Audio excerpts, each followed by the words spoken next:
Good morning student.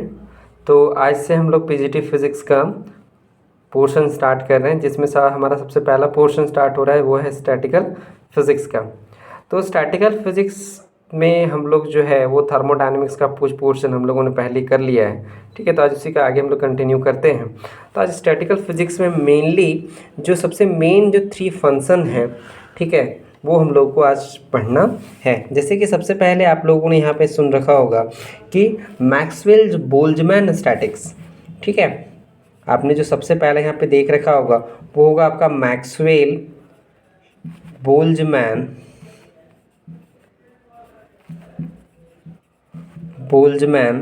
Statics. ठीक है, Boltzmann statics, ये आप लोगों ने सबसे पहले आप लोगों ने इसमें देखा होगा मैक्सवेल्स बोल्ट्जमैन स्टैटिक्स। दूसरा आप लोगों ने यहाँ पे देखा होगा फर्मी डिराक स्टैटिक्स, या फिर आप बोल सकते हैं बोस आइंस्टाइन स्टैटिक्स। अब जिस भी सीक्वेंस आप लोगों ने पढ़ रखा होगा बोस आइंस्टाइन स्टैटिक्स। और नंबर 3 आप लोगों ने यहाँ पे देख रखा होगा फर्मी डिराक स्टैटिक्स। ये 3 चीज़ जहाँ से स्टैटिक्स से अगर क्वेश्चन पूछे जाते हैं तो यहाँ 3 चीज़ से क्वेश्चन 110% श्योर ही कि आपसे पूछे जाते हैं। ठीक है, अब ये 3 स्टैटिकल फंक्शंस को हम लोग 1 बाय 1 स्टडी करते हैं। इसमें सबसे पहले हम लोग देखते हैं मैक्सवेल बोल्ट्जमैन स्टैटिक्स। ठीक है, यहाँ पे मैक्सवेल बोल्ट्जमैन स्टैटिक्स में मैक्सवेल डिस्ट्रीब्यूशन फंक्शन भी है, लेकिन आज हम लोग डिस्ट्रीब्यूशन फंक्शन नहीं, सिर्फ हम स्टैटिक्स देखेंगे कि है क्या। ठीक है, तो सबसे पहले यहाँ पे आप लोग को दिख रहा होगा, ठीक है, ये है आपका मैक्सवेल बोल्ट्जमैन स्टैटिक्स। ठीक है, मैं कैमरा एक बार सेट कर लूँ। ठीक है, ये देखिए, ये है आपका मैक्सवेल बोल्ट्जमैन स्टैटिक्स। तो इसमें हमारा मैक्सवेल बोल्ट्जमैन स्टैटिक्स में कहता है कि this statics is obeyed by identical distinguishable particle. मतलब यहाँ पे एक पार्टिकल्स हैं जो कि क्या हैं, डिस्टिंसिबल हैं। ठीक है, क्योंकि 2 टाइप्स ऑफ पार्टिकल्स आप लोग को पढ़ना है, एक पढ़ना है आपको डिस्टिंसिबल पार्टिकल और एक पढ़ना है इनडिस्टिंसिबल पार्टिकल। डिस्टिंसिबल पार्टिकल कहने का सेंस ये है कि एक अगर आपके पास एक सिस्टम है, मान लेते हैं कि कंटेनर है, कंटेनर बोल सकते हैं या सिस्टम बोल सकते हैं, कुछ पार्टिकल्स हैं। ठीक है, ये एक मेरे पार्टिकल्स हैं, तो इन सब पार्टिकल को आप डिस्टेंशिएट कर सकते हैं कि ये जो पार्टिकल है वो ए है, ये एक पार्टिकल है वो बी है, और ये एक जो पार्टिकल्स है वो आपका सी है। तो आप इजीली इसको क्या कर सकते हैं, डिफ्रेंशिएट कर सकते हैं। ठीक है, तो ये बोला है कि defines the distribution of a speed for a gas at a certain temperature. हम यहाँ पे इनका जो डिस्ट्रीब्यूशन है पार्टिकल्स का वही बात कर रहे हैं कि define the distribution of a speeds for a gas at a certain temperature, किसी पर्टिकुलर टेम्परेचर पे। ठीक है, क्योंकि हमें पता है कि टेम्परेचर जो होता है वो डायरेक्टली प्रोपोर्शनल होता है एवरेज काइनेटिक एनर्जी के। ठीक है, हम लोग मोस्ट ऑफ द टाइम हम लोग समझते हैं कि heat and temperature is a same quantity, but actually heat and temperature is both are different quantity. Clear? तो हम यहाँ पे बात अगर हम लोग टेम्परेचर की कर रहे हैं तो temperature is directly proportional to average kinetic energy. उस पर एक ग्राफ आप लोग का ये दिया गया है। यहाँ पे आपका जो वाई एक्सिस है इसमें है नंबर ऑफ मॉलिक्यूल्स, ये है हमारा एक्स एक्सिस जहाँ पे है हमारा स्पीड। ठीक है, तो पहला कर्व है, ठीक है, और ये सेकेंड कर्व है। तो हम ये देख रहे हैं कि सेकेंड का जो टेम्परेचर है वो फर्स्ट वाले से ज़्यादा है। जैसे एग्जांपल के तौर पे हमने 2 सिस्टम ले रखे हैं। एक जो सिस्टम ए है उसको मान लेते हैं इसका जो टेम्परेचर है वो 300 केल्विन है। ठीक है, और एक दूसरा सिस्टम है जिसका टेम्परेचर 200 केल्विन है।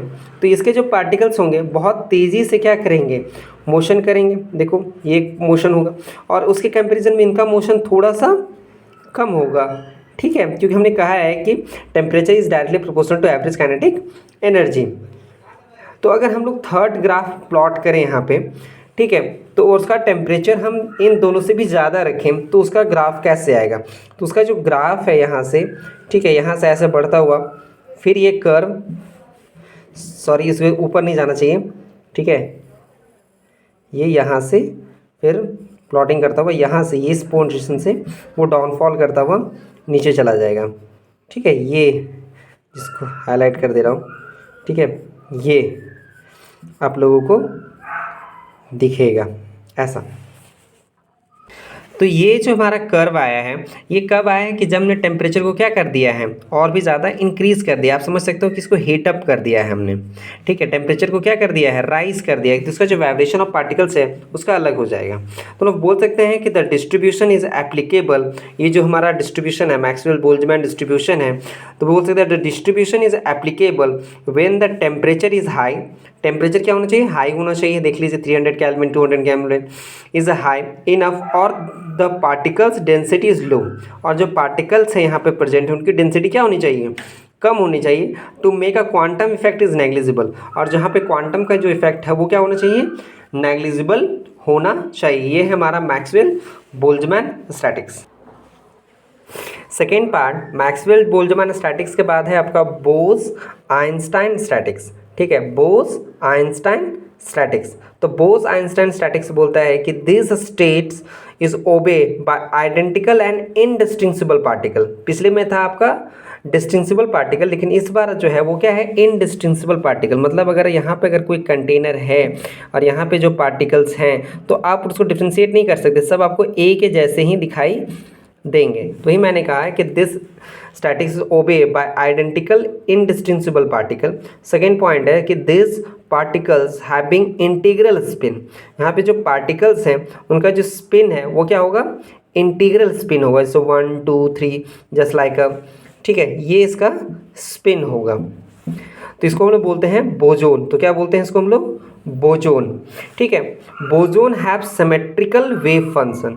बोजोन का क्या है, सिमेट्रिकल वेव फंक्शन। एग्जांपल के तौर पे लेंगे हम लोग क्या, photons, and not follow poly exclusion principal. हमारा बोस आइंस्टाइन स्टैटिक्स जो है वो पॉली एक्सक्लूजन प्रिंसिपल को नहीं मानता है, ठीक है। नेक्स्ट इसका जो थर्ड पार्ट है वो है हमारा फर्मी डिराक स्टैटिक्स, ठीक है। तो पहला स्टेटमेंट दोनों में कॉमन है, ठीक है। ये बोलता है कि this state is obey by identical indistinguishable particle. तो फर्मी डिराक स्टैटिक्स भी बोलता है कि this statics is obey by identical and indistinguishable particle, ठीक है। क्योंकि हमको पता है कि अगर डिस्टिंक्सिबल पार्टिकल्स हो जाएगा तो इसमें कौन वैलिड होगा, मैक्सवेल बोल्ट्जमैन स्टैटिक्स। नेक्स्ट है this particles having the half integral spin, ठीक है। यहाँ पे इंटीग्रल स्पिन था और यहाँ पे क्या है, half integral spin. Half integral spin कहने का मतलब है 1/2, ठीक है, 3/2 just like a.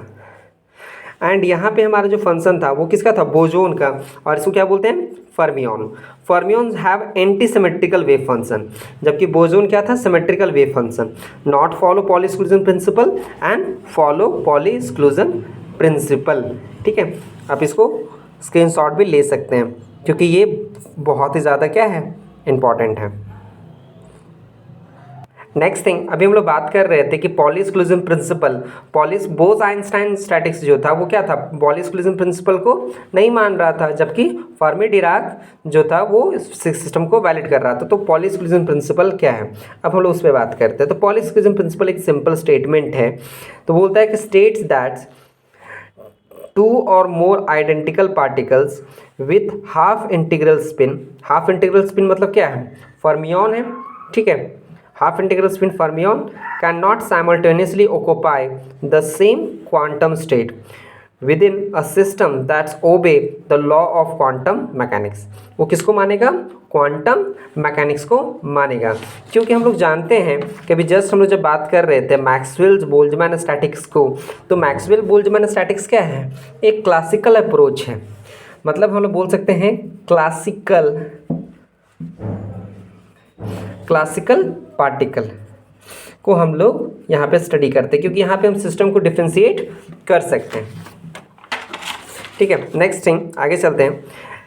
In a polyelectron atom, it is impossible for any two electrons to have the same two values of all 4 of their quantum numbers, ठीक है, क्योंकि poly exclusion principal आपको केमिस्ट्री में पढ़ना है, तो आपको पता है कि एन क्या होता है, principal quantum number, L azimuthal quantum number, M L magnetic quantum number, M S spin quantum number. For example यहाँ पे हम मान ही लेते हैं कि if 2 electron reside in the same orbital then their values of N L and M L are equal. अगर एक स्टेट में है भी तो उसके ये 3 फंक्शन मतलब principal quantum number, azimuthal quantum number and magnetic quantum number क्या होगा, सेम होगा। In that case the 2 values of m s मतलब spin quantum number pair must be different, तो स्पिन क्या होगा, डिफरेंट होगा। Since the only 2 possible values for the spin projection, तो इसका स्पिन प्रोजेक्शन की क्या वैल्यू हो सकता है, हाफ इंटीग्रल है तो +1/2 एंड -1/2। आप इसका भी एक स्क्रीनशॉट ले लेना कि particles with an integer spin, अगर कैसा स्पिन हो, इंटीजर स्पिन है तो क्या हो जाएगा, बोजोन्स हो जाएगा। And not subjected to the Pauli exclusion principle, not subjected to the Pauli exclusion principle, क्योंकि हमें अच्छे से पता है कि देखो यहाँ पे बोस आइंस्टाइन स्टैटिक्स में हमने क्या बोला था, not follow poly exclusion principal, उसका रीज़न था ये।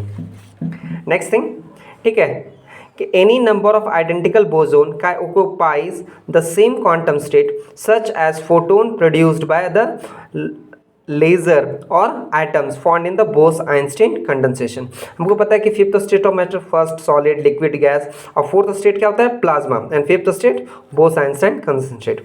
Under the exchange of the 2 identical particles, the total wave function is antisymmetric। ठीक है, तो अगर एक्सचेंज होगा तो 2 चीज़ हो सकता है, फंक्शन क्या हो सकता है, एंटीसिमेट्रिक हो सकता है। तो एंटीसिमेट्रिक के लिए क्या होता है, फर्मियन, एंड सिमेट्रिक के लिए क्या हो जाता है, बोजोन। ठीक है, एंटीसिमेट्रिक फंक्शन के लिए हमने बात किया था, एंटीसिमेट्रिक फंक्शन वेव फंक्शन के लिए क्या था, इलेक्ट्रॉन मतलब फर्मी डिराक स्टैटिक्स, और सिमेट्रिकल मतलब फोटोन मतलब बोस-आइंस्टाइन स्टैटिक्स। ठीक है, मतलब एंटीसिमेट्रिक है तो फर्मियन है और सिमेट्रिक है तो बोजोन है, आप इसका ले लीजिए। मतलब इजीली आप फाइनली कह सकते हैं कि स्टैटिकल फिजिक्स में जब आपको ये डिफ्रेंशिएट करना है कि Maxwell's, Boltzmann and Fermi Dirac statics statistical physics में, तो जब भी अगर आपको मैक्सवेल बोल्ट्जमैन मतलब एमबी क्लासिकल फिजिक्स की बात करें तो उसमें आप समझ जाइए कि यहाँ जो पार्टिकल्स होंगे वो क्या होंगे, डिफरेंट होंगे। मतलब ये क्लासिकल अप्रोच की बात कर रहा है। बट इसके अलावा बोस-आइंस्टाइन एंड फर्मी डिराक स्टैटिक्स में इन दोनों में जो पार्टिकल्स होंगे वो क्या होंगे, एक जैसे ही दिखाई देंगे। ठीक है, बट यहाँ पे जो स्पिन होगा वो क्या होगा, इंटीजर होगा। यहाँ पे जो स्पिन होगा वो इंटीजर होगा, और यहाँ पे जो स्पिन होगा फर्मी डिराक में वो क्या होगा, इंटीजर ना होके आपका हाफ इंटीजर होगा। ठीक है, और यहाँ पे जो पार्टिकल्स पाए जाएंगे, देखिए यहाँ बोस आइंस्टाइन है तो बोस ने डिस्कवर किया था बोजोन का, तो यहाँ पे जो पार्टिकल पाए जाएंगे वो क्या होंगे, बोजोन होंगे। और ये देखिए फर्मी डिराक में यहाँ पे जो पार्टिकल पाए जाएंगे वो क्या होंगे, फर्मियन होंगे। यहाँ जो पार्टिकल पाए जाएंगे वो क्या होंगे, फर्मियन होंगे। ठीक है, और बोजोन जो होगा आपका वो क्या होगा, सिमेट्रिकल वेव फंक्शन होगा। सिमेट्रिकल वेव फंक्शन कहने का मतलब है कि अगर एक फंक्शन है psi1 2 तो आप उसको एक्सचेंज द पार्टिकल कीजिएगा तो फंक्शन बन जाएगा psi2 1। ठीक है, कोई दिक्कत नहीं है। लेकिन फर्मियन में अगर ऐसा वेव फंक्शन का एक्सचेंज कीजिएगा, ठीक है, psi1 2 से, तो हो जाएगा विथ माइनस साइन psi1 2। तो आप इस तरीके से इजीली इसको डिफरेंशिएट कर सकते हैं।